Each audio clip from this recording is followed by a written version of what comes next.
এদিকে শিখতে গেছে না কিসে কিছু মানে মালা দেব মালা নাই মানে কিছু মানে তুমি এত বিয়ে হয়েছে তো আপনি শিখতে করছেন না মালা তো নাই মালা ফ্রিজে মালা নেই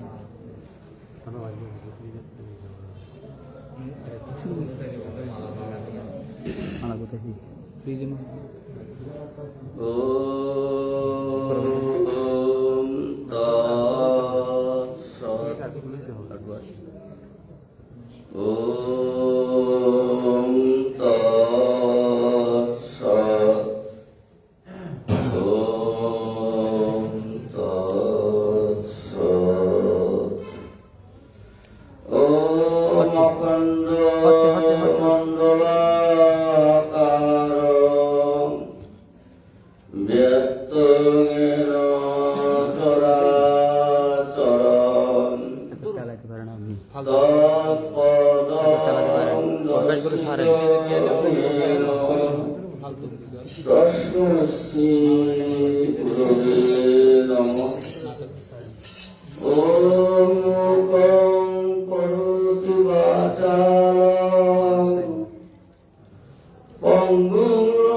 শ্রীমদ্ ভগবদ গীতা অষ্টাদশ অধ্যায় মোক্ষ যোগ।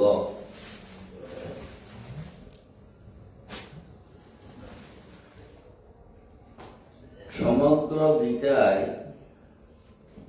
ভগবান যে উপদেশ দিয়েছেন, যে তত্ত্ব রহস্য আমাদের কাছে উদ্ঘাটন করেছেন, তার একটি সারসংক্ষেপ এই অষ্টাদশ অধ্যায়ের মধ্যে সন্নিবেশিত আছে।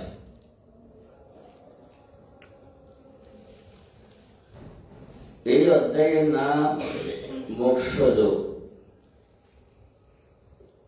মোক্ষ কথার সাথে যোগ এই কথাটি থাকাতে এটা বিশেষ অর্থ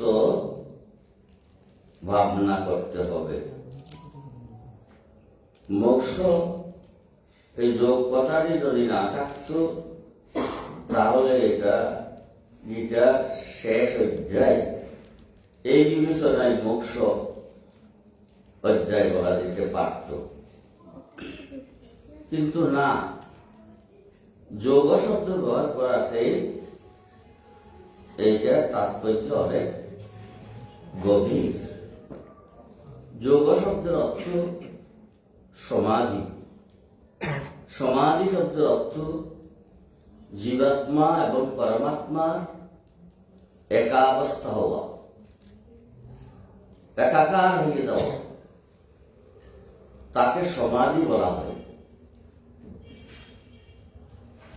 তো মোক্ষ যোগ, সমাধিতে গেলে মোক্ষ লাভ করা যায়, সমাধি বেঁধে রেখে মোক্ষ লাভ করা যায় না। এই জন্য এটাকে মোক্ষের সাথে যোগ কথাটি বলা হয়েছে।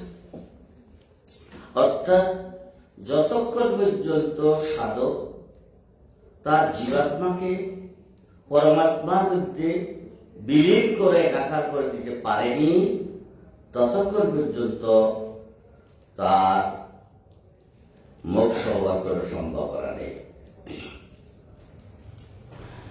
শাস্ত্র গ্রন্থ এগুলো আমাদের যে সাধনার পথটাকে প্রসারিত করে দিয়েছে, আমরা যেন সাধনার তত্ত্বটা বুঝতে পারি,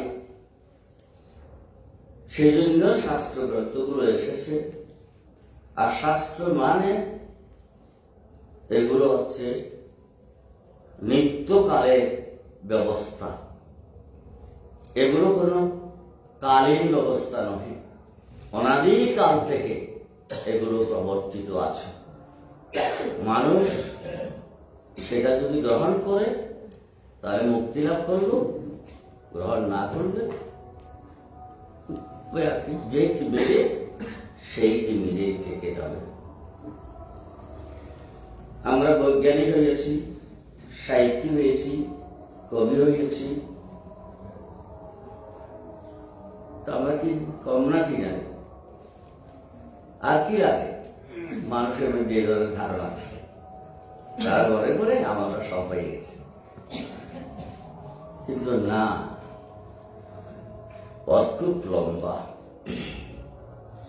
প্রথম মন্ত্রে অর্থাৎ অর্জুনজির যে জিজ্ঞাসা, তিনি বললেন সন্ন্যাসস্য মহাবাহ তত্ত্ববিচ্ছামি বেদিতুম ত্যাগস্য চ ঋষিকেশ পৃথক কেশিসূদন। ভগবানকে তিনি জানতে চাইলেন কি? সন্ন্যাস আর ত্যাগের তত্ত্ব, এই দুইটি তত্ত্ব, সন্ন্যাসের তত্ত্ব, ত্যাগের তত্ত্ব। সন্ন্যাসের একটি অর্থ হয় ত্যাগ। কাজে ত্যাগ আর সন্ন্যাস এক এর হয়ে যেতে পারে না, না। ত্যাগ আর সন্ন্যাস, ত্যাগ তো বহু প্রকারের ত্যাগ আছে, সন্ন্যাস হয় শুধু এক প্রকারের ত্যাগ। বহু প্রকারের ত্যাগগুলো করে আসার পর শুধুমাত্র এক প্রকারের ত্যাগটা যদি করতে পারে তাহলে সন্ন্যাস হল। সেটা কি?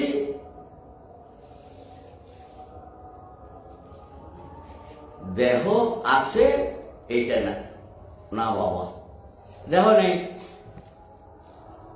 এই ত্যাগটি। আমি দেহ নহি, দেহ নেই, এই বাক্য হচ্ছে সন্ন্যাস। ক্রমে ক্রমে ক্রমে করে ত্যাগ করতে হচ্ছে। বিষয় আসক্তি ত্যাগ, কামনা বাসনা ত্যাগ, দেহের মমত্ব ত্যাগ ইত্যাদি অনেক প্রকারের ত্যাগ করতে করতে এমন একটি স্টেজে মানুষ এসে যায় যখন তার সে নিজে আর থাকে না, তার নিজস্ব পৃথক একটি বোধ সেটি থাকে না, স্বাতন্ত্র বোধ এটা থাকে না, একাকার হয়ে যায়। এটা অনেকটা নদীর জল সমুদ্রে প্রবেশ করে যখন একাকার হয়ে যায়, নদীর যেমন কোনো অস্তিত্ব থাকে না, তখন সমুদ্রে গিয়ে নদী বলে না আমি শঙ্কর নদী, আমি তিস্তা নদী, এর জন্য বলতে পারে না। তেমনি ভাবে জীব যখন ব্রহ্মের মধ্যে একাকার হয়ে যায় তখন জীব আমি অমুক চৌধুরী, অমুক অমুক অমুক অমুক অমুক এইসব আর থাকে না, একাকার হয়ে যায়। এটা হচ্ছে সন্ন্যাস, আর বাকিগুলো ত্যাগ। এখন ভগবান বললেন ত্যাগ কাকে বলে? বলে যে পণ্ডিতগণ কাম্যকর্ম ত্যাগকে ত্যাগ বলে। তারা পণ্ডিত মানে জ্ঞানী, এক ধরনের জ্ঞানী। আবার বলেন যারা আত্মজ্ঞানী, আত্মভাবনা যারা করেন তারা বলেন কর্মফল ত্যাগ, কর্মত্যাগ নয়, কর্মফল ত্যাগ। আর মীমাংসক ঋষি যারা তারা বলেন তিনটা জিনিস ত্যাগ করতে পারবে না, দান, তপস্যা আর কি যজ্ঞ, যজ্ঞ তপস্যা, এগুলো ত্যাগ করতে পারবে না, এগুলো ত্যাজ্য। এইভাবে নানা দৃষ্টিভঙ্গি আছে। ভগবানজি এই দৃষ্টিভঙ্গির মধ্যে তিনি একটি সমাধান করছেন। তিনি বললেন যজ্ঞটা তপস্যা তো করবেই, যেহেতু দেহদারী তোমরা, দেহদারী পক্ষে কর্মত্যাগ করা খুব কঠিন, কাজেই কর্মফল ত্যাগ করো, আসক্তি ত্যাগ করো। এইটা প্রথমত ভগবান একটা মেন সাজিয়েছে এভাবে। ত্যাগ তো 3 প্রকার, সাত্বিক, রাজসিক, তামসিক। এই তো 3 প্রকার ত্যাগ আছে। ভগবান যে ত্যাগের কথা বলছে সেটা হচ্ছে সাত্বিক ত্যাগ, অন্যগুলো না। অন্যগুলো আমরা সবাই আছি, ওগুলোর মধ্যে ওগুলো ওই ত্যাগ আমাদের আছে সবাই, কিছু না কিছু। এগুলোর কথা ভগবান বলেন নাই। সাত্বিক ত্যাগ, সাত্বিক ত্যাগ কি? এই সাত্বিক কর্ম একটি নয় ত্যাগ, বহু জায়গায় আগে ত্যাগগুলো সাত্বিক কথাটি। সেই আমরা যে কর্মগুলো করবো, ভগবানজি বলছে তোমার কর্মটাকে সাত্বিক করো। এটা সাত্বিক ত্যাগ হবে কিভাবে? কর্মের ফল আসক্তি ত্যাগ করবে। কর্মে ফল আর আসক্তি এই দুটো ত্যাগ করবে। আর কি? কর্ম কখন সাত্বিক হয়? শুধু ফল আর আসক্তি ত্যাগ করলে সাত্বিক হয় না। কারণ যেখানে ভগবান নেই, যেখানে আত্মা নেই, সেটা কখনো সাত্বিক হবে না। তোমার কর্মের উদ্দেশ্য হবে ভগবান পরমাত্মা। তোমার সাত্বিকতার উদ্দেশ্য হবে ভগবান পরমাত্মা। ভগবান পরমাত্মা যেখানে সংশ্লিষ্ট নয়, সেইটা কখনো সাত্বিক হতে পারে না। এটা আবার মনে রাখা দরকার। তো বুঝতে হবে আমরা কিভাবে ত্যাগ করছি। তো ভগবান বললেন মানুষের তো বিভিন্ন জ্ঞান আছে। জ্ঞান 3 প্রকার, কর্ম 3 প্রকার, জ্ঞান 3 প্রকার। হ্যাঁ, এইভাবে জ্ঞান 3 প্রকার, সাত্বিক জ্ঞান, রাজসিক জ্ঞান, তামসিক জ্ঞান। আমাদের প্রায় সবাই রাজসিক জ্ঞান আছে, আর কিছু কিছু মানুষের তামসিক জ্ঞান আছে। সাত্বিক জ্ঞান আমাদের নেই বললেই চলে। সাত্বিক জ্ঞান কি? এই যে বিচিত্র জগৎ, এই যে বিভক্তি, এর মধ্যে শুধু একটা দেখা, বিভক্তি হয় নাই। কেমন? আমাদের জ্ঞানটা কিরূপ? আমার আত্মা আলাদা, সত্যেশ্বরের আত্মা আলাদা। গাছ পশু পাখি এদের সাথে আমাদের আলাদা আত্মা। এই যে আমাদের এই জ্ঞানটি আছে, এই জ্ঞানটি হচ্ছে রাজসিক জ্ঞান। আর সাত্বিক জ্ঞান হচ্ছে সকলের আত্মা এক। যা কিছু সৃষ্ট পদার্থ আছে, বস্তু আছে, সব বস্তুর প্রাণ এক। প্রাণ মানে বাতাস বলছি না, আমি আত্মাকে বলছি। আর বাতাস মনে করবেন প্রাণ, চৈতন্য, চেতনা, জীবনী শক্তি, এটি কেবল আত্মা। একটা জড়বস্তু, তাকেও টিকিয়ে রয়েছে আত্মা। জড়বস্তুটাকে, এই সূর্যটা জড়বস্তু, চন্দ্র, সূর্য, গ্রহ, নক্ষত্র, আকাশের মধ্যে অনেক জগৎ, আমাদের পৃথিবী, এই জড়বস্তুকে তিনি টিকিয়ে রেখেছেন কে? আত্মা। আমাদের টিকিয়ে রেখেছেন আত্মা। পশু পাখি গাছপালা সকলকে অস্তিত্ব দিয়েছেন, নিত্য অস্তিত্ব আত্মা। সকলের মধ্যে একটি কালিক অস্তিত্ব দিয়েছেন। এই কালিক অস্তিত্বটা ভুলে যাওয়ার নাম, নিত্য অস্তিত্বটাকে বুঝার নাম, জানার নাম, সেটা হচ্ছে সাত্বিক জ্ঞান। আমরা তো আমার কালিক অস্তিত্ব বলি, এই জন্মগ্রহণ মরে গেছে কালিক অস্তিত্ব। না না, এটা রাজসিক। এই কালিক ভাবটি ত্যাগ করার নাম কালাতীত। তিনি নিত্য অস্তিত্ব, তাকে খুঁজে পাওয়ার নাম সাত্বিক জ্ঞান। সেই জ্ঞানের নাম আপনার কর্ম অনুরূপ সাত্বিক কর্ম, রাজসিক কর্ম, তামসিক কর্ম। সাত্বিক কর্ম কিরূপ? ভগবান বাজি আমাদের গুরুদেব বলতেন, ভগবত অর্থে ভগবত প্রীতির নিমিত্ত ফল আকাঙ্ক্ষা ত্যাগ করে যে কর্ম সম্পাদন করা হয় সেটি সাত্বিক। দুটি কথা আছে, ভগবত অর্থে ভগবানকে লাভ করার জন্য, এটা ভগবত অর্থে তো লাভ করার কথা তো আমাদের নাই। তো কখন কি করবো? ভগবত প্রীতির নিমিত্ত, ভগবান যাতে খুশি হয়।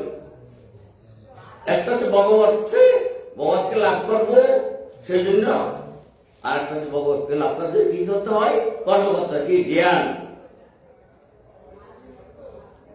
ধারণা, সমাধি, অভ্যাস, বৈরাগ্যের অভ্যাস, শ্রবণ মনন নিধিধ্যাসন অভ্যাস ভগবত অর্থে। আর আমরা এগুলো যা করি না, পূজা পার্বণ করি, নমস্কার করি ভগবত প্রীতির জন্য, নিরাসক্ত ভাবে ফল কামনা ত্যাগ করে যদি করে থাকি, তাহলে এটা হচ্ছে ভগবত প্রীতির জন্য। এগুলো মোটামুটি সাত্বিক। আর যেগুলো অসাত্বিক, তামসিক হয়ে গেল। বুদ্ধি বড় মারাত্মক আমাদের বুদ্ধিটা। তো বুদ্ধির দুইটা নাম, একটা হচ্ছে কুবুদ্ধি আর একটা হচ্ছে সুবুদ্ধি। কু মানে সংসার, যেই বুদ্ধি সংসারের মধ্যে লিপ্ত আছে তার নাম হলো কুবুদ্ধি। আর অসৎভাবে যে যারা আছে এটা কুবুদ্ধি না, নষ্ট বুদ্ধি। এটা কুবুদ্ধি বলা যাবে না। সংসারে লিপ্ত থাকা, সৎভাবে লিপ্ত থাকলেও সেটা কুবুদ্ধি, আর পাপপথে গেলে সেটা নষ্ট বুদ্ধি। আর একটা সুবুদ্ধি। সু মানে শিব, সুশব্দের অর্থ শিব, সুশব্দের অর্থ ব্রহ্ম, সুশব্দের অর্থ আত্মা, সুশব্দের অর্থ ঈশ্বর। যেই বুদ্ধি ঈশ্বর, আত্মা, ব্রহ্ম দিকে ধাবিত, সেটাকে বলে সুবুদ্ধি। আবার ভগবান কি বলছে, এই বুদ্ধির খেলা খেলিস না।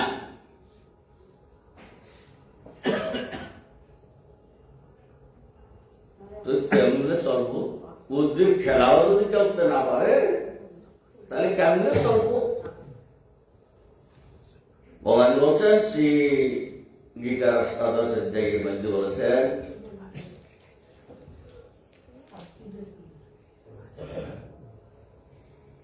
এই মন্ত্রটা এখন পড়ে গেল, বুদ্ধিদস্য নলিপথে লোকা অহংকৃতর বাবু বুদ্ধিরেশ্য নলিপথে লোকা ন হন্তি ন নিবেদ্যতে। এইখানে বললেন বুদ্ধির ত্যাগ। যতক্ষণ বুদ্ধি আছে ততক্ষণ ফ্যাসকল আছে। এই জন্য তো আগে যে বললাম, সু বলেছে শিব, সু বলেছে ব্রহ্ম, সু বলেছে আত্মা। এইটা হচ্ছে বুদ্ধিহীনতা। কিরূপ বুদ্ধি? আমার বুদ্ধিতে আমি চলবো না। কার মতো? জড়বরতের মতো। জড়বরত তিনি জন্মগ্রহণ করলেন, দেখলেন যে বাবা গত জন্মের বুদ্ধি প্রয়োগ করেছি, এই জন্য আমার এটা একটা মনুষ্য জন্ম নষ্ট হয়ে গেছে, সেই জন্মটা নষ্ট হয়ে গেছে, বুদ্ধির খেলা খেলেছি বলে। এই জন্য বাবা আমি আর বুদ্ধির খেলা খেলবো না। সে জড়, কিছুই করে না, আর নিজের বুদ্ধি দিয়ে করবে না। যে আবার কেউ যদি বলে এই আয় এটা কর, করবে।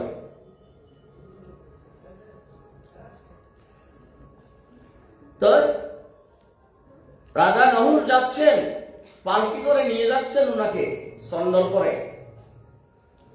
তো সুটা বডিওয়ালা আছে পালকি বিয়ারা, হ্যাঁ, পথের দ্বারা সে তাকে দেখেছে একটু নাদুস কুদুস চেহারা, একটু স্বাস্থ্য একটু ভালো, ওই আয় পালকিটা একটা হাত তুলে দিয়েছে, নিয়ে যাচ্ছে। কিন্তু হাঁটবার সময় কিছুক্ষণ পর সে থেমে যায়, কিছুক্ষণ পর থেমে যায়। হায় দাঁড়া, যখন সে থেমে যায়, পালকি তার রাজা মশাই আঘাত করে, এই কিরে পালকি না বলো যে ওরা তারা ছিল, তারা বলে এখানে। তো এই যে প্রথম তিনি বাক্সপূরণ হলো তার জড়বরতে, এতদিন পর্যন্ত তিনি বৌয়া ছিলেন, বৌদির ছিলেন, জড় ছিলেন। প্রথম বাক্সপূরণ হলো রাজা মশাই, দোষ কার? এটার দোষ কার? মাটির উপর পাতা আছে, গোড়ালি আছে, এতে আছে, এই আছে, কাঁধ আছে, কাঁধের উপর বাস আছে, গাছ আছে, পালকি আছে, কার দোষ? এমন প্রশ্ন শুনে রাজা নহুষ তিনি দেখলেন যে জ্ঞানী পুরুষ, ক্ষমা চেয়ে আছে। এই বুদ্ধি প্রয়োগ করল না। আমরা যারা আছি আমরাও পারি, বিশেষ করে আশ্রমবাসী ব্রহ্মচারীগণ পারে, নিজের বুদ্ধির প্রয়োগ না করে গুরুর বুদ্ধিতে চলবে, নিজের বুদ্ধিতে নয়। কোন ব্রহ্মচারী যদি নিজেকে সেভাবে তৈরি করতে পারে গুরুর বুদ্ধিতে চলার মতো, সেরকম স্টেজে পৌঁছে যেতে পারে, তাহলে কর্মে তাকে আবদ্ধ করবে না। আর নাহলে বুদ্ধির খেলাতে কর্ম তাকে আবদ্ধ করবেই করবে। এই জন্য সুবুদ্ধির দরকার। ঠাকুর রামকৃষ্ণ আশ্রমে দক্ষিণেশ্বরে একদিন গিয়েছিলাম, দেখি যে মন্দিরের বাইরে দাওয়াতে একজন বুড়ো লোক বসে আছেন। তিনি শুধু বলছেন কি জানো, মন্দিরে বসে শুদ্ধ বুদ্ধি দাও, শুদ্ধ বুদ্ধি দাও, শুদ্ধ বুদ্ধি দাও, শুদ্ধ বুদ্ধি দাও, প্রার্থনা করছেন। হাউ ওয়ান্ডার, কি সুন্দর, কি চমৎকার তার প্রার্থনা। আমার এখনো মনে আছে সেই বৃদ্ধ লোকটি, তার চেতনা, শুদ্ধ বুদ্ধি। এই শুদ্ধ বুদ্ধি, বুদ্ধি যখন সূক্ষ্ম থেকে সূক্ষ্মতম হয়ে যায়, তখন বুদ্ধি বিরাট বস্তুকে অনুভব করতে পারে। আর বুদ্ধি যত স্থূল থাকবে, সে বিরাট বস্তুকে কখনো অনুভব করতে পারবে না। আমাদের বুদ্ধি স্থূল বলে আমরা চোখে যা দেখি তাই অনুভব করি। বুদ্ধি যখন সূক্ষ্ম থেকে সূক্ষ্মতম হয়ে যায় এবং সূক্ষ্মাতীত হয়ে যায়, তখন সূক্ষ্মাতীত সেই পরব্রহ্ম পরমাত্মাকে অনুভব করতে পারে। এগুলি হচ্ছে সাধনা বিষয়, কৌশল বিষয়।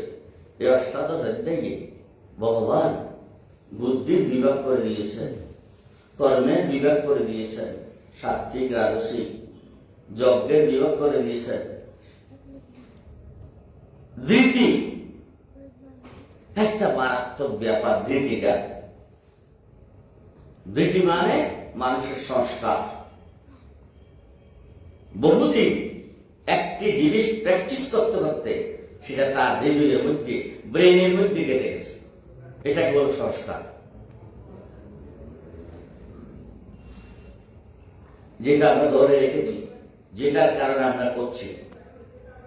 এই ধৃতিটা, সেই ধৃতিটা মারাত্মক। যতক্ষণ পর্যন্ত মানুষের ধৃতিটা সাত্বিক হয়নি, অর্থাৎ ধৃতি শব্দের অর্থ অনিত্য,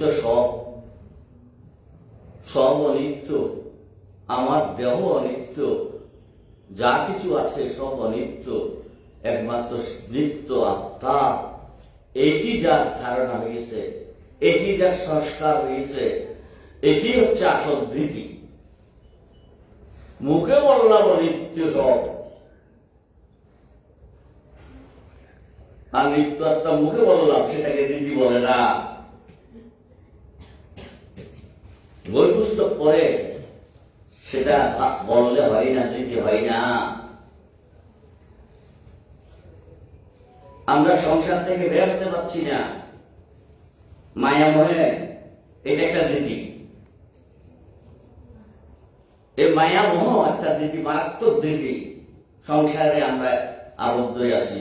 আমার ছেলে, আমার মেয়ে, আমার নাতি, আমার পতি, আমার পুত্র, পৌত্রী, পৌত্রী,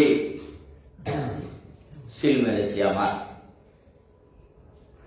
এটাকে ধৃতি, মারাত্মক ধৃতি। এটা মানুষকে সংসারের মধ্যে আবদ্ধ করে রেখেছে।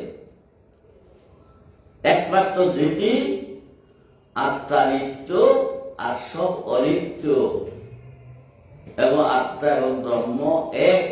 এই ধৃতি, আত্মা বহু নহে, এক, সকলের আত্মা এক।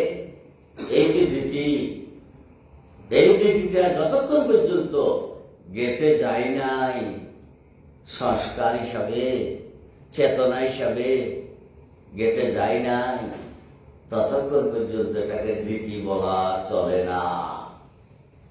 অষ্টাদশদের মধ্যে কিভাবে সাধনের কৌশলগুলো, গভীর রহস্যগুলো ভগবান একে একে ব্যক্ত করেছেন। আমরা পাঠ করি গীতা, নিত্য পাঠ করি, আবার গীতার ফুলও দিই, লাল সাদা দিয়ে বেরিয়ে রাখি, এগুলো করি।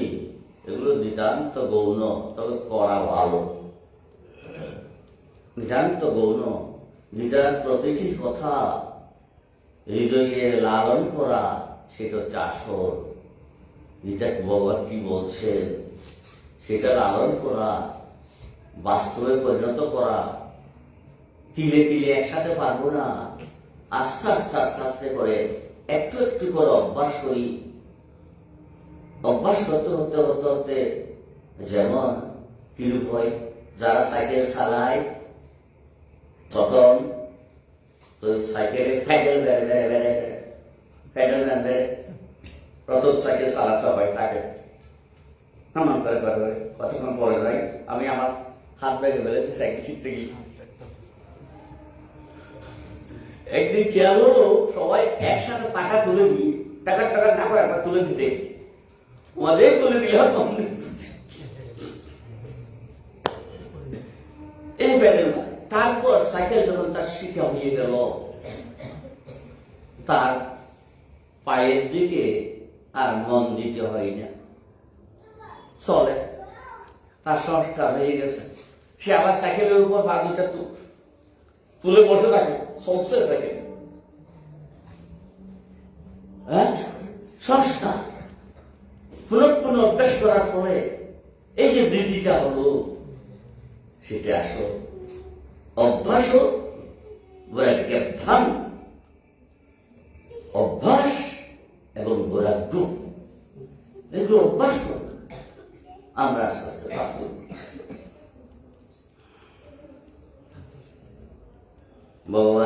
বললেন, আমি তোমাদের তো অনেক কথা বললাম, গাপে গাপে গাপে গাপে বললেন। কি বললেন? একটা মন্ত্র বলছেন ভগবান। বাবা মা ভক্ত কি ভুলে গেলাম। আমি এখন বলছি, দেখে বলি একটু। 55 নম্বর বাণী। বত্যা মাম অভিজানাতি জাবান যস্মাস্তি তত্তত। কি বললেন? আমাকে কিভাবে জানবে? জাবান, আমি যেরূপ। যস্মাস্তি, আমি যেরূপ হয়। তত্ত্ব তো জানো। কিভাবে? ভক্তিয়া, ভক্তির দ্বারা। অভিজানাতি, আমাকে জানতে পারে। সে জানে কে? আমি যেরূপ, আমি যাহা, তত্ত্ব তো বুঝেছি। তত্ত্ব তো না বুঝলে গেল। আমি যাহা, কৃষ্ণ ভক্ত বলে দেবুর নিধারি, এটা তারা কিছু ছিল না। তারা তাহলে আমি যাহা হইলাম ছিল না। আমরা সবাই, কেউ শিব, কেউ কালী, কেউ দুর্গা, কেউ লক্ষ্মী, কেউ সরস্বতী, ইত্যাদি ইত্যাদি। কিন্তু আমি যাহা, যস্পষ্টি, আমি যাহা হয় তা তার জানি না। এটা জানতে হবে। তত্ত্ব তো 55 নম্বর মন্ত্রে বললেন ভগবানজি, ততমান তত্ত্ব বিশদে তদন্তরম। এইভাবে তত্ত্ব জেনে আমার মধ্যে সে প্রবেশ করে। ভগবান বললেন প্রবেশ করে। কি প্রবেশ? ওরে প্রবেশ নাই। কিভাবে প্রবেশ করবে? প্রবেশ করে কখন? ফাঁক থাকলে, ব্যবধান থাকলে প্রবেশ করা যায়। আমি ঘরের বাইরে দাঁড়িয়ে আছি, ঘর আমার থেকে আলাদা আছে, আমি ঘরে ঢুকলাম, প্রবেশ হল না। না না না, এখানে প্রবেশ শব্দের অর্থ তোমার যে প্রবেশ নাই সেটা বুঝো। তোমার কোনো প্রবেশ নাই, কারণ তোমার সত্তা আমি তো তোমার মধ্যে আসা আত্মার রূপে। তুমি দেহকে কুঠরি বানিয়ে আমি তোমার কুঠরির মধ্যে নেই মনে করেছ, তাই কুঠরি থেকে বের হইয়া আমার মধ্যে ঢুকবা এটা মনে করেছ না। কুঠরি ভেঙে ফেল, কুঠরি ভাঙো। আমি যেমন আছি তেমনটাই আছি, আমার একটা প্রবেশ নেই। আমি ছিলাম তো আছি, যেমনটাই ছিলাম তেমনটাই আছে। ভগবান বলছে তত্ত্ব তো জানবে, এমনি জানলে হবে না। প্রবেশ শব্দ শুনে অনেকে মনে করবে আমরা সাধারণ ঢুকে যাচ্ছি ভগবানের ভিতরে। ভগবান ছিলেন না, ছিলেন যেখানে আছে সেখানে যাই। কি জানো, আমাদের শরীর থেকে যখন আমরা মরে যাই কি বের হয়ে জানো? সূক্ষ্ম শরীর, আত্মা বের হয় না। আত্মা সব সময় এক অবস্থায় আছে। এই আত্মার উপর বেশি বেড়াচ্ছে সবকিছু। সূক্ষ্ম শরীর বেশি বেড়াচ্ছে, স্থূল শরীর ত্যাগ করে আত্মার উপর যাচ্ছে। স্থূল শরীরও ত্যাগ হয়েছে আত্মার মধ্যে। আত্মার বাইরে কেউ ছিল না। এই তত্ত্ব তো জানতে হবে। ভগবানজি বললেন খুব সুন্দর কথা, যে তত্ত্ব তো জানো। আর বলছি শোনো,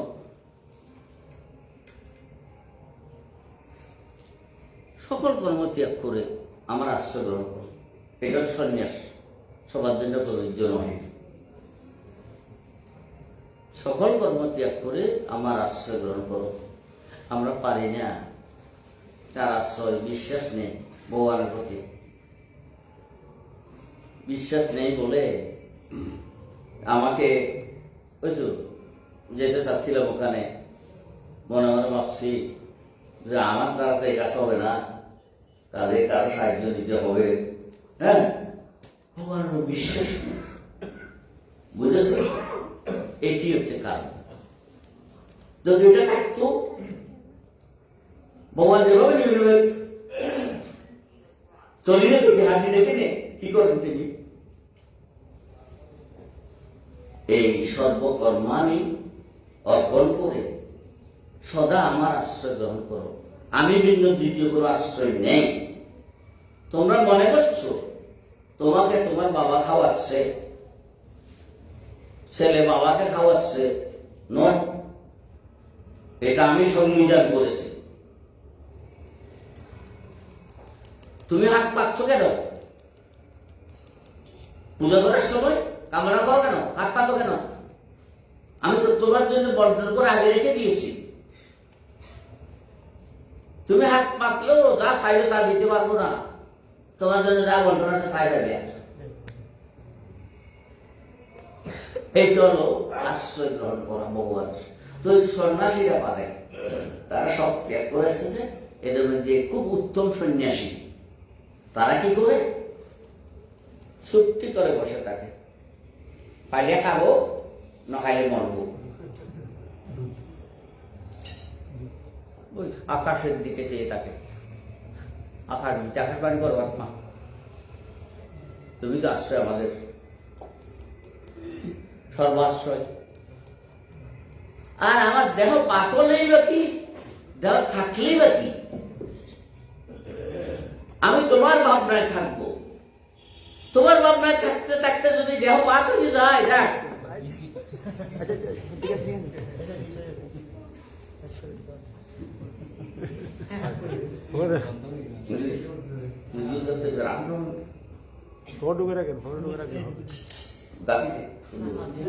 চলো ভগবান।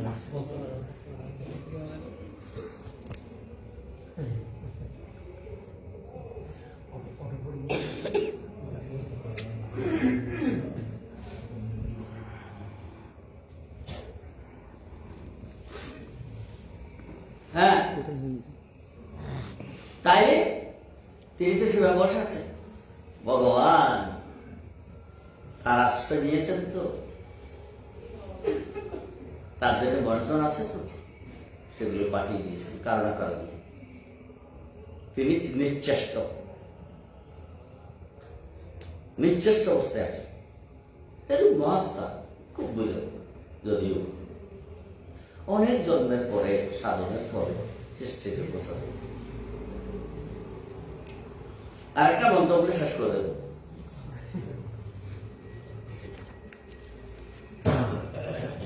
ছোট কথা তো পাচ্ছি না, কি করবো, অর্ধেক বড়।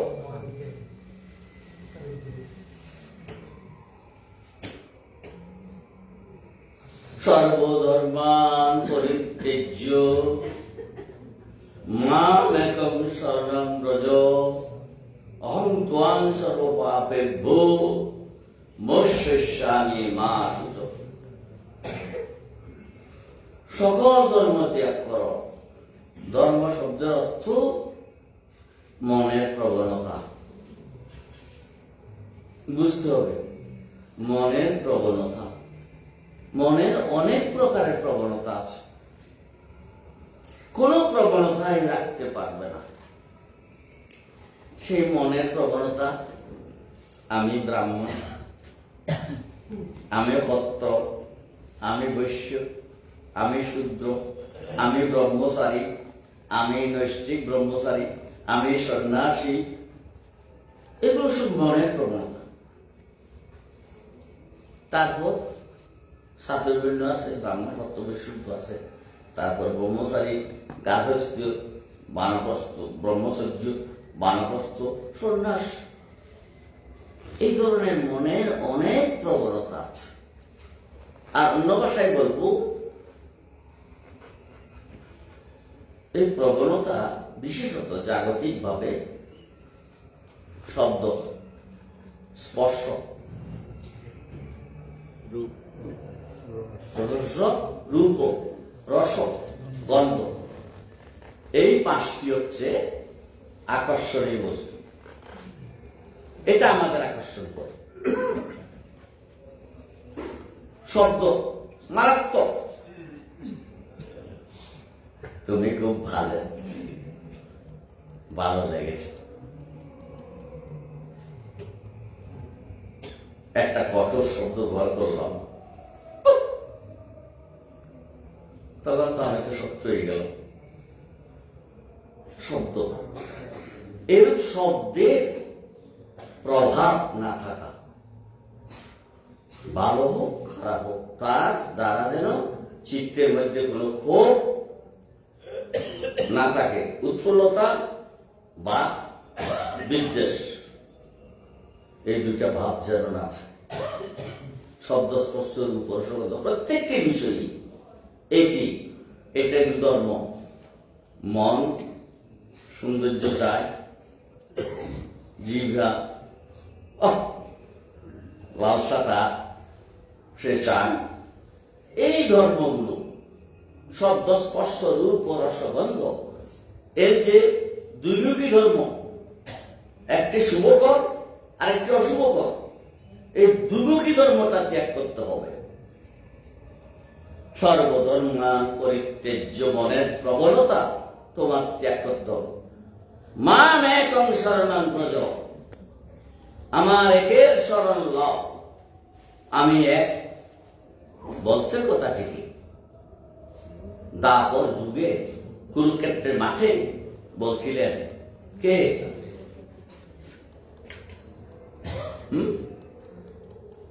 গোড়ার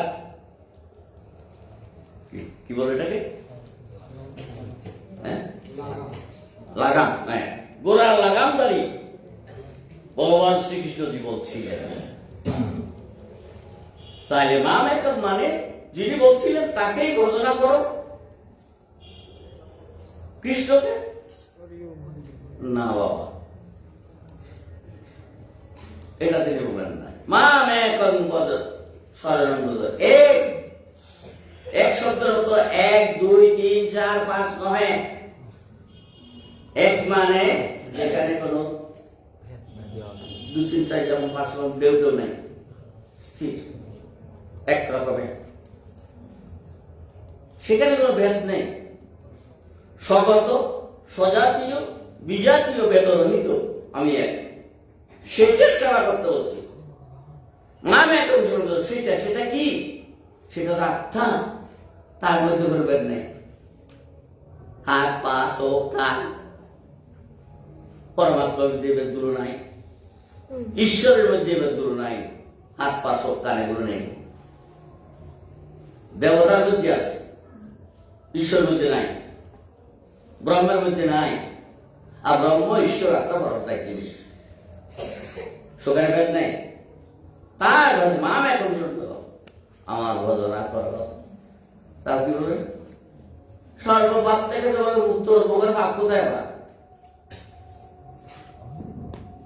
তুমি আমাকে একই ভজনা করছে, আমার পাপ কোথায় ফেলে তিনি? হ্যাঁ, আছে পাপ। সেটা কি? দ্বৈত বুদ্ধি।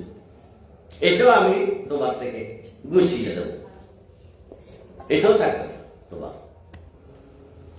বাবাজি বললেন আজকে এখানে রাখি। ওম পূর্ণমদ পূর্ণমিদম পূর্ণাৎ পূর্ণমুদচ্যতে পূর্ণস্য পূর্ণমাদায় পূর্ণমেবাবশিষ্যতে। ওম শান্তি শান্তি শান্তি।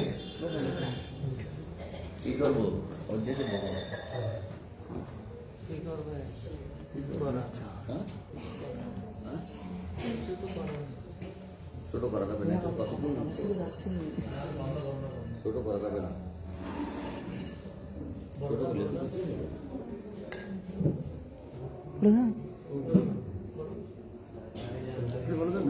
সবল করতে বসেছ, যদি ছোট করা বলে তাহলে সবার আয়োজন না করলেই তো হয়। জয় গুরু। Alright, alright.